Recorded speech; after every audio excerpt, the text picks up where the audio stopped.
Boa noite, irmãos, boa noite, irmãs. Com prazer que nós estamos aqui mais uma vez, com desejo de louvar a Deus, com desejo de cultuar a Deus, com desejo de aprender da palavra de Deus.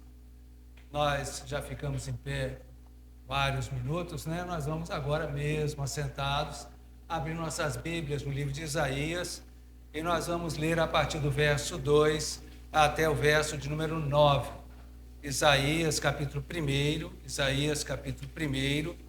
verso 2 até o verso número 9, mesmo assentados como os irmãos, as irmãs estão, nós vamos fazer essa leitura de forma conjunta. Isaías capítulo 1, versos 2 até o verso 9, leitura conjunta. Vamos ler. Ouvi, ó céus, e dá ouvidos, ó terra, porque o Senhor é quem fala. Criei filhos e os engrandeci, mas eles estão revoltados contra mim. O boi conhece o seu possuidor, e o jumento o dono da sua manjedoura. Mas Israel não tem conhecimento, o meu povo não entende. Ai desta nação pecaminosa, povo carregado de iniquidade, raça de malignos, filhos corruptores, abandonaram o Senhor, blasfemaram do Santo de Israel, voltaram para trás. Porque a vez de ainda ser feridos, visto que continuais em rebeldia, toda a cabeça está doente e todo o coração enfermo, desde a planta do pé até a cabeça, não há nele coisa sã, senão feridas, contusões e chagas inflamadas, umas e outras não espremidas, nem atadas, nem amolecidas com óleo. A vossa terra está assolada, as vossas cidades consumidas pelo fogo. A vossa lavoura os estranhos devoram em vossa presença, e a terra se acha devastada como numa subversão de estranhos. A filha de Sião é deixada como choça na vinha, como palhoça no pipinal, como cidade sitiada.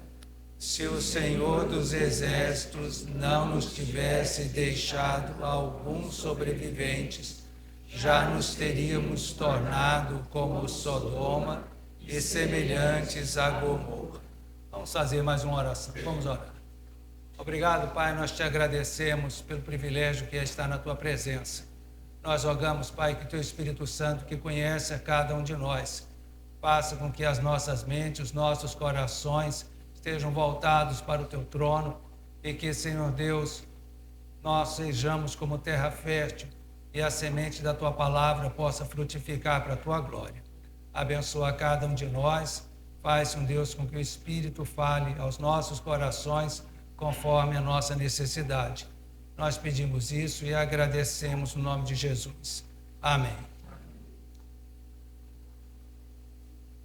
Nós já lemos a Bíblia algumas vezes, nós já oramos, nós já cantamos, e agora nós estamos diante aqui da palavra, nós vamos conversar um pouquinho sobre a palavra de Deus. Obviamente, o culto não é só a pregação, o culto é tudo que nós estamos fazendo e que ainda vamos fazer. Hoje, com a graça de Deus, nós vamos ter Santa Ceia. Todo culto, Deus usa para falar o meu coração, para falar o seu coração também. Então, eu espero que agora Deus também fale através da palavra que vai ser pregada. No domingo passado, os irmãos e irmãs que estiveram aqui puderam ouvir, eu estive comentando, que durante esse ano nós vamos começar uma sequência de meditações no livro do profeta Isaías. Eu, particularmente, sou mais do Novo Testamento do que do Velho Testamento. Eu gosto mais do livro do Novo Testamento do que do Velho Testamento. Eu me identifico mais com as ideias lá. Mas o Velho Testamento é a palavra de Deus. São as escrituras sagradas, as escrituras que estavam na mão de Jesus, na mão dos discípulos, na mão dos apóstolos, na mão da igreja primitiva, ou seja, é e era a palavra de Deus e é aquilo que Deus tem para nos falar. Obviamente, como vai ser uma sequência de mensagens, cada dia nós vamos estar pensando numa coisa diferente, independentemente do que possa estar acontecendo, né? Então, pode ser que você pense, não, o pastor está falando isso porque ele ouviu falar tal coisa que aconteceu. Não ouvi falar nada, certo? Eu estou pregando Isaías 1 a partir do verso 2, porque na semana passada nós pregamos em Isaías capítulo 1, verso 1. E quando nós falamos na semana passada de Isaías 1:1, nós dissemos que esses reis que estão colocados aqui mostram um tempo específico. Ou seja, Isaías, quando ele profetizou, eram esses os reis que existiam lá durante a vida dele. Então ele coloca aqui Uzias, Jotão, Acais e Ezequias. Era o tempo dele. Nós não estamos no tempo de Isaías, nós estamos no nosso tempo. Agora, quando a gente compara a profecia de Isaías com a de outros profetas, em especial a profecia de Oséias, nós vamos ver que Oséias profetizou exatamente na mesma época que Isaías. Então você pega Oséias 1:1 e ele vai dizer, olha, palavra do Senhor que veio a Oséias. Aí ele diz, nos dias de Osias, Jotão, Acais e Ezequias, reis de Judá, e nos dias de Jeroboão, rei de Israel.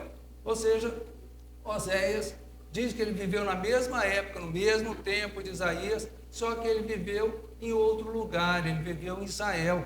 As circunstâncias eram diferentes. E assim também acontece comigo, acontece com você. Embora nós todos sejamos contemporâneos, vivamos no mesmo tempo, nós vivemos circunstâncias diferentes. E nós falamos na semana passada que essa questão de tempo e circunstâncias mostram oportunidades que Deus dá a mim e a você. Porque cada situação da minha vida, cada situação da sua vida é uma oportunidade que Deus me dá, seja de pregar o Evangelho, seja de demonstrar minha fé mesmo no meio das provações. É uma oportunidade e Deus nos dá várias oportunidades, nos deu e vai nos dar várias oportunidades nesse ano de 2023. Ok, isso aí foi domingo passado. Hoje nós lemos aqui Isaías, de novo, capítulo 1. Nós pegamos do verso 2 até o verso de número 9. Uma das características dos profetas é que eles apontam o erro, eles apontam o pecado. Então, Isaías não é diferente. E o verso 1 ele diz, olha, eu profetizei nessa época. No verso 2 ele já começa falando um monte. Ele já começa dizendo que, olha, está tudo errado. Ele já começa acusando o povo. Isaías viveu na época dele. E ele profetizou para Israel. Nós estamos aqui, século 21, eu estou aqui conversando com a igreja do Jardim Planalto. É claro que algumas coisas que Isaías falou tinham a ver lá com Israel, e eu não tenho jeito de transportar para cá e dizer, é igual que nem. Não é igual que nem, nós estamos vivendo outra época. Mas os ensinamentos de Isaías servem para mim, servem para você em qualquer época. Nessa nossa tradução não dá para ver muito direito, mas as traduções mais recentes, se você tem uma tradução mais recente, a Nova Almeida atualizada, ou a NVI, ou uma porção de outras traduções que têm surgido recentemente, elas mostram o livro de Isaías numa outra conformação. Elas mostram a profecia de Isaías como uma poesia. Porque, de fato, as profecias de Isaías são poesias. Ele escreveu poesias em forma de profecias, ou profecias em forma de poesia, do jeito que você quiser. E uma das características da poesia dos hebreus é um negócio chamado paralelismo. Ou seja, paralelismo é quando você fala uma coisa e você repete a mesma coisa.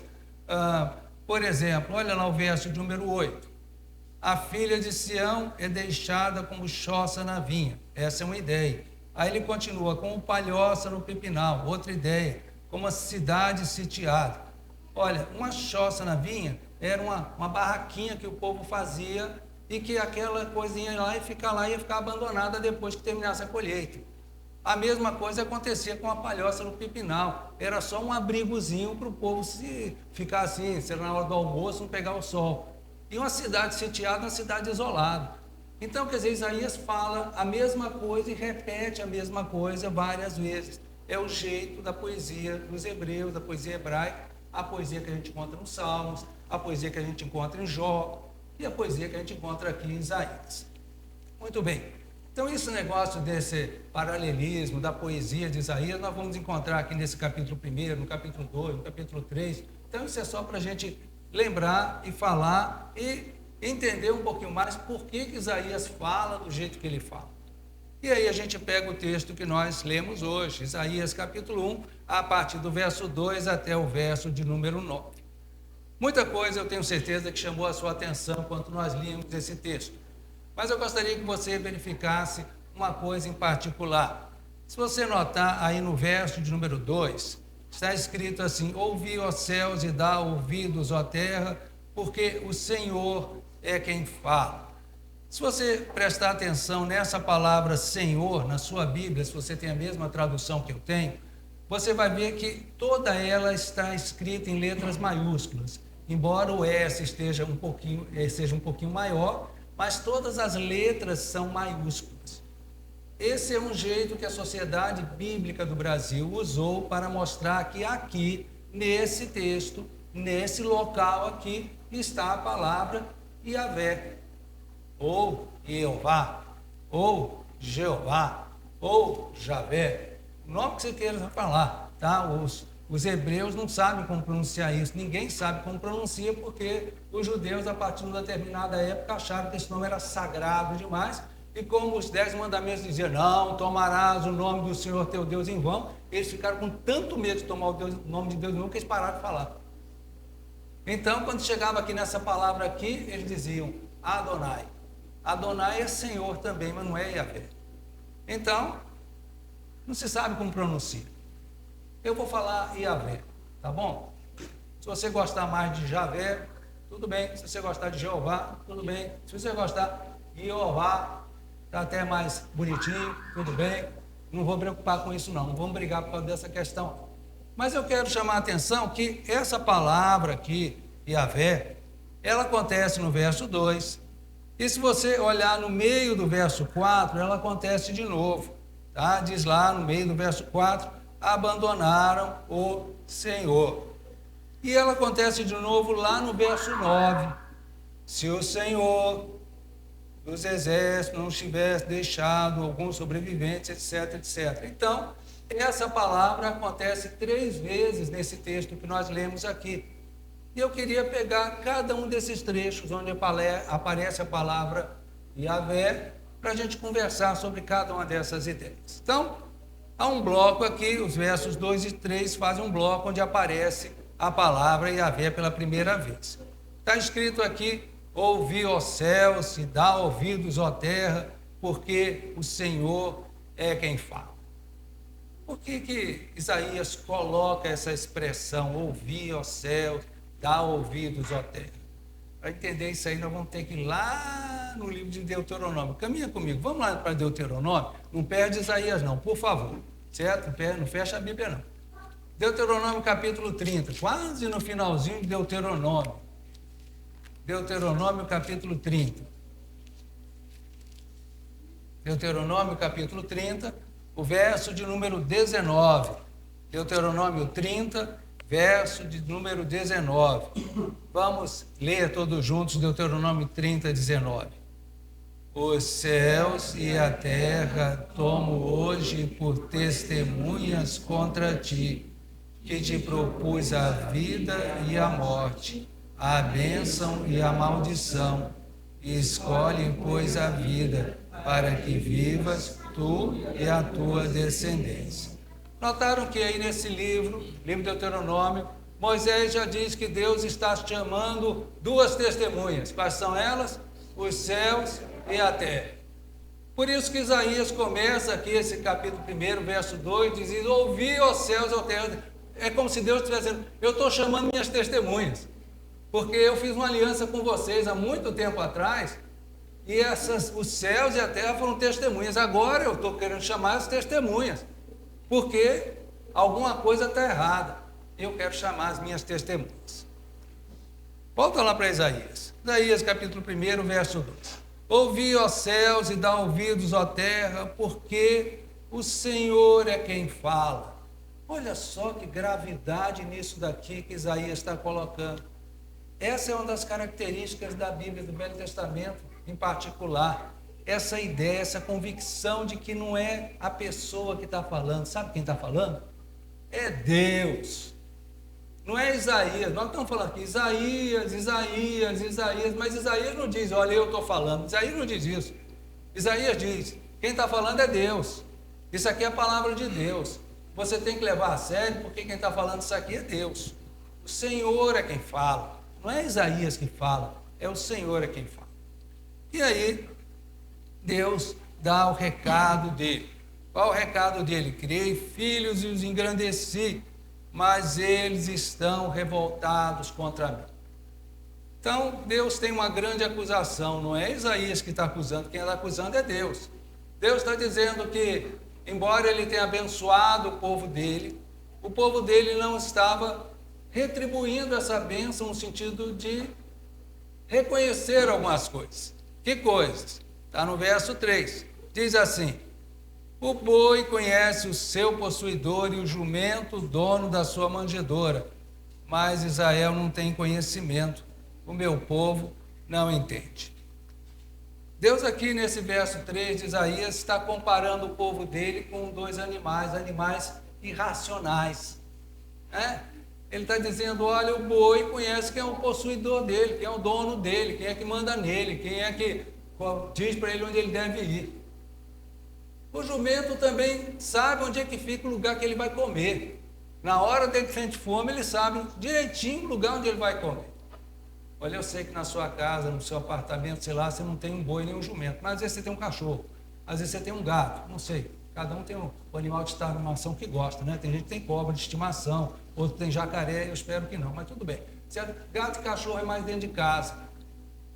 Olha, eu tenho certeza absoluta, tá? Hoje eu não tenho animais de estimação, mas quando eu ainda era criança, adolescente, essas coisas assim, na casa da minha mãe tinha uma cadelinha lá, e quando ela via que nós estávamos perto, certo? Aquele bicho só faltava o rabo balançava o cachorro, entendeu? Então o negócio ficava doido, porque reconhecia, sabia quem era o dono, sabia que ali era a pessoa que ele podia confiar. A mesma coisa acontecia com o lugar, a hora de comer, sabia onde tinha comida, com certeza, todo dia a comida estava lá no pratinho. E eu tenho certeza que isso aí é verdade para quem tem animal de estimação, conhece o dono, sabe onde tem a comida. Ok, os animais irracionais são assim, eles têm essa capacidade. E Deus está dizendo, olha, o meu povo não está entendendo as coisas, o meu povo não está compreendendo as coisas, o meu povo não está vendo aquilo que até os animais reconhecem. E o que os animais reconhecem? Primeiro, o boi conhece o seu possuidor, ou seja, o boi sabe quem é o dono da vida dele. E nós, às vezes, achamos que a nossa vida é nossa. Não. A sua vida não é mais sua, não. Desde o momento que você disse, Jesus Cristo é o meu Senhor, a sua vida não é mais sua, a sua vida é dele. Paulo diz lá aos Romanos, quer pois vivamos ou morramos, como é que é o resto? Somos do Senhor. Nós somos do Senhor. Você já morreu? Não, né? Então, legal, por favor. Se você morrer, não vem para a igreja não, tá? Por favor, certo? Mas enquanto você estiver vivo, sabe? Você pertence a Cristo. E é isso que Deus está falando aqui para o povo de Israel. Está dizendo, olha, o povo de Israel não entende quem manda na vida dele. Sabe quem manda na sua vida? Sabe quem manda na minha vida?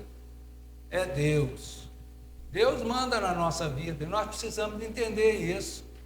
Nós às vezes achamos que Deus é como Papai Noel, entende? Você acredita em Papai Noel? Tem criança aqui? Não, tudo bem. Você acredita em Papai Noel? Certo?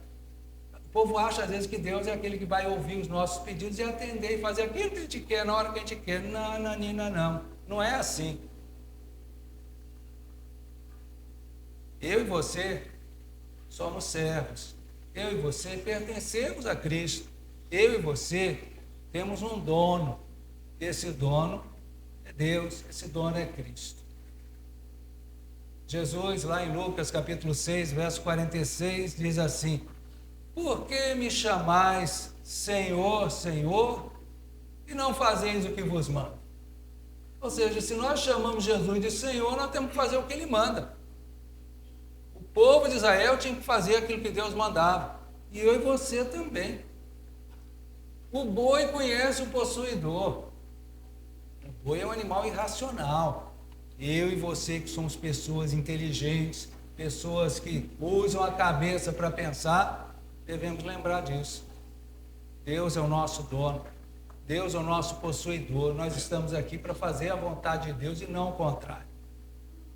Agora tem outra coisa aqui nesse verso 3 que Deus também diz que o povo não está entendendo.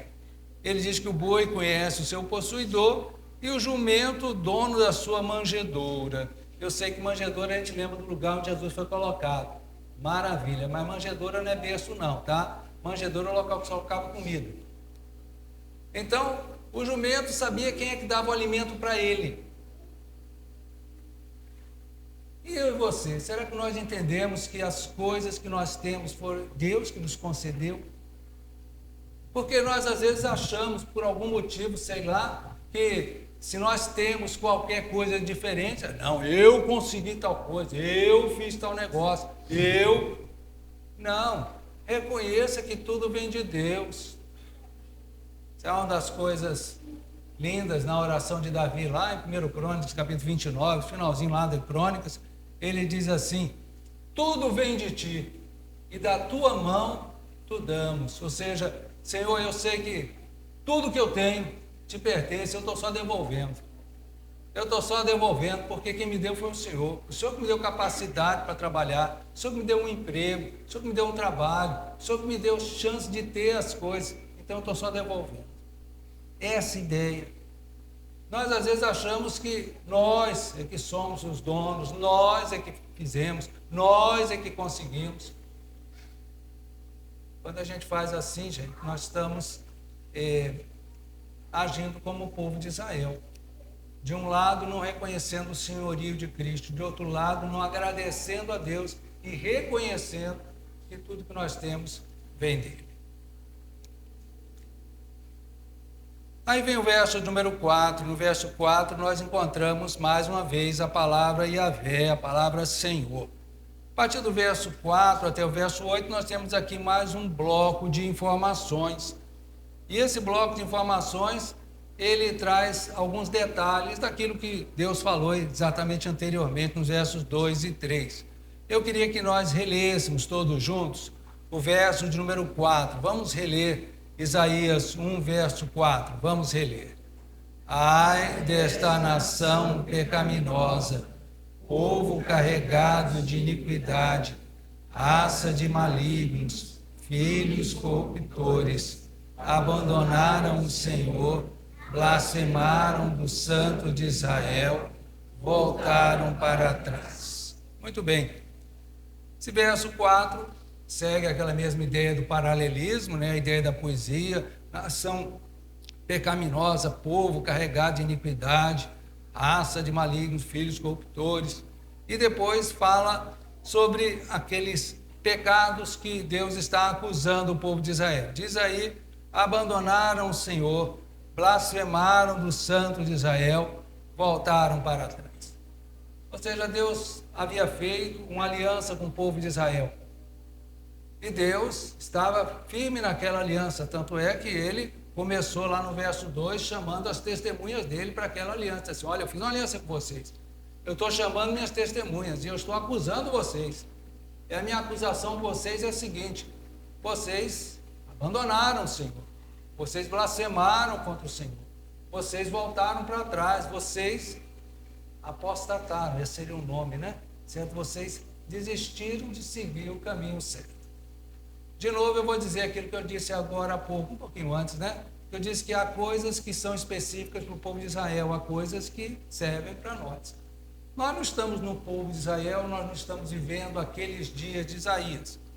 Mas eu e você também precisamos parar e pensar um pouquinho se nós não estamos caminhando mais ou menos do mesmo jeito. Paulo, quando escreve aos Gálatas, ele se espanta de muitas coisas que estão acontecendo lá nas igrejas da Galácia. E ele diz que eles começaram no espírito, mas estavam agora se aperfeiçoando na carne. Não significa que os Gálatas estavam cometendo pecados, não era esse o sentido.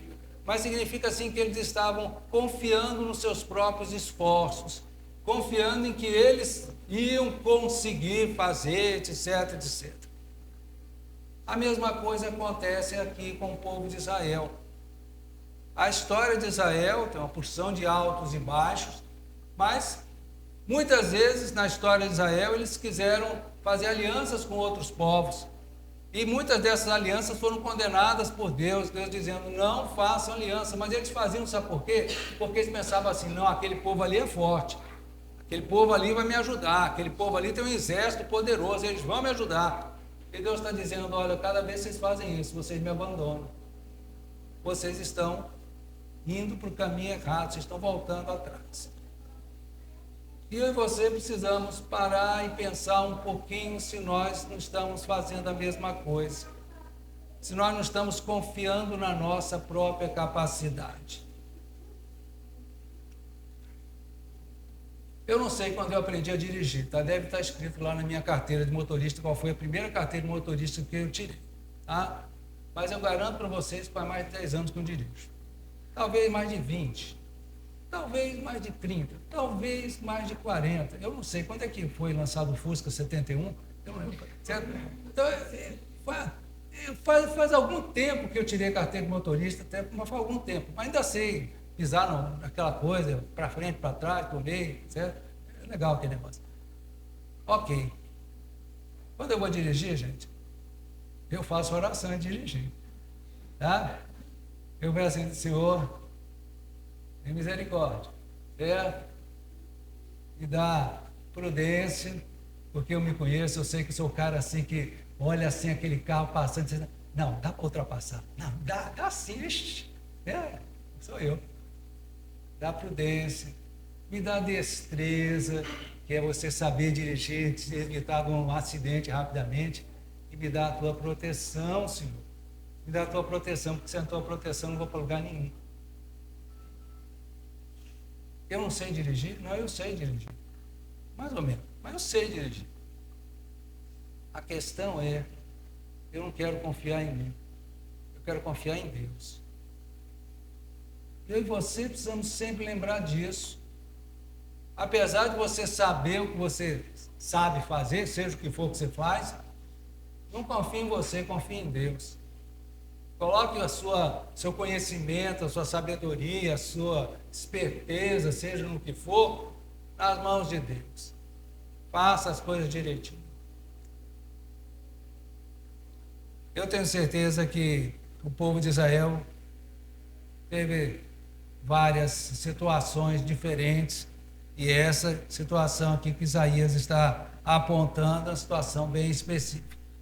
Eu não sou dos estudiosos, mas os estudiosos dizem que nessa época em que Isaías proferiu esse texto que nós estamos colocando, essa profecia aqui, o povo de Judá estava passando por uma situação muito difícil. Tinha havido uma guerra com um dos vizinhos lá, os vizinhos tinham invadido, tinham destruído várias coisas, e aí Jerusalém estava quase sitiado, o povo quase chegando lá. Ou seja, muita coisa ruim estava acontecendo.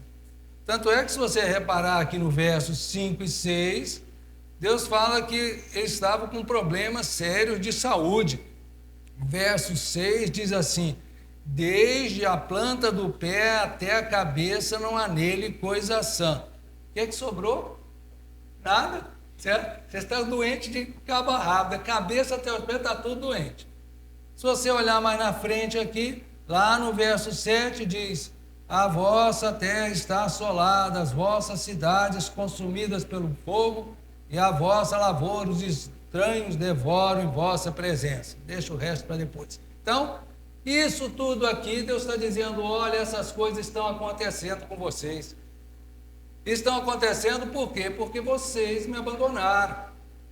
Vocês estão confiando nos outros, confiando em pessoas, confiando no ser humano, confiando em quem quer que seja, mas não no Senhor. E é um erro quando nós colocamos a nossa confiança em qualquer outra coisa que não seja o Senhor. É claro que, de novo, nós estamos noutra época, no outro tempo. não significa que determinadas questões materiais aconteçam porque, sei lá, eu esqueci de fazer alguma coisa ou eu fiz algo que desagradou a Deus. As coisas não são desse jeito ainda, né? Graças a Deus por isso. Eu já falei e vou repetir aqui, certo? A gente chega no Novo Testamento e vê lá que Ananias e Safira morreram porque eles cometeram um pecado. Qual foi o pecado deles? Mentira. Já pensou se Deus fulminasse cada um que mentisse? Alguém falou misericórdia? A questão é a seguinte: se Deus fulminasse cada um de nós quando nós pecamos, não ia sobrar ninguém. Essa é toda a verdade. Eu e você precisamos entender que Deus é longânimo, paciente, misericordioso, gracioso, mas Ele não é bobo, não.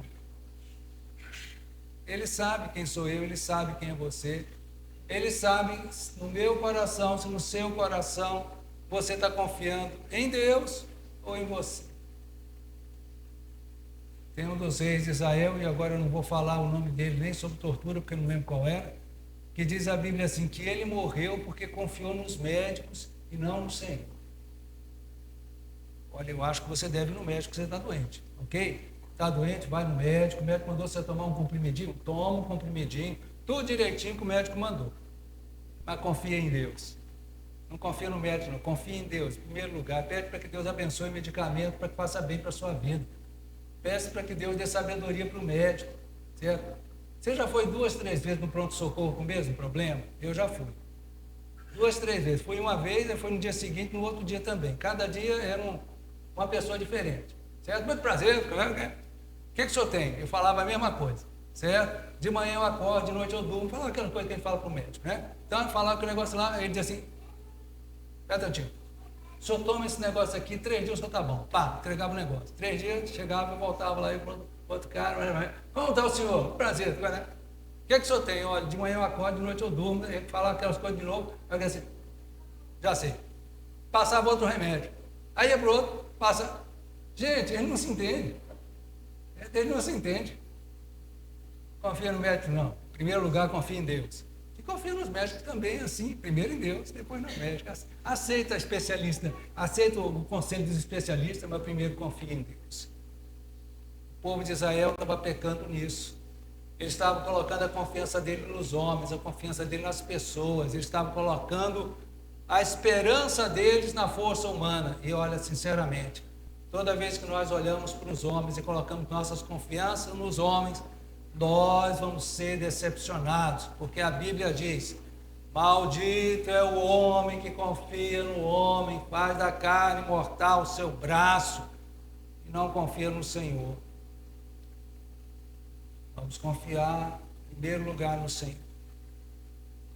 O problema de Israel era esse. O problema, muitas vezes, do povo de Deus é esse. Às vezes confia em seres humanos e esquece de confiar em Deus. Agora, há uma outra vez em que aparece a palavra Senhor. E essa palavra aparece lá no verso de número 9. Eu queria que nós relêssemos de novo o verso de número 9. Vamos reler o verso 9. Se o Senhor dos Exércitos não nos tivesse deixado alguns sobreviventes, já nos teríamos tornado como Sodoma e semelhantes a Gomorra.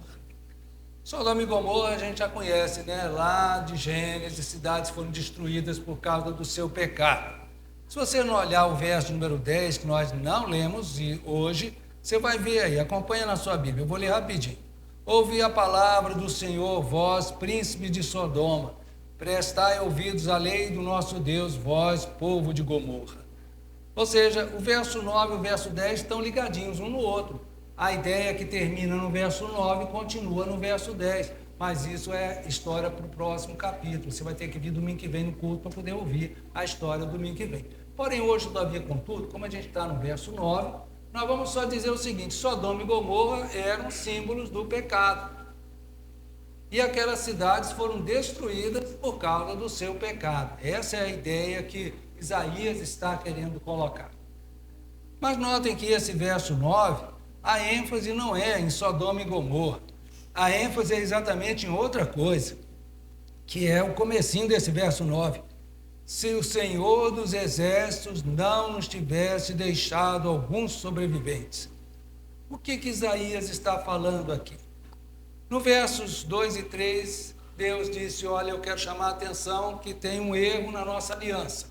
Eu fiz uma aliança com vocês, eu estou chamando as testemunhas, porque vocês estão violando a aliança, vocês não estão cumprindo a parte de vocês. Dos versos 4 até o verso 8, Deus explica o que está acontecendo e quais as consequências do erro do povo. E quando chega o verso 9,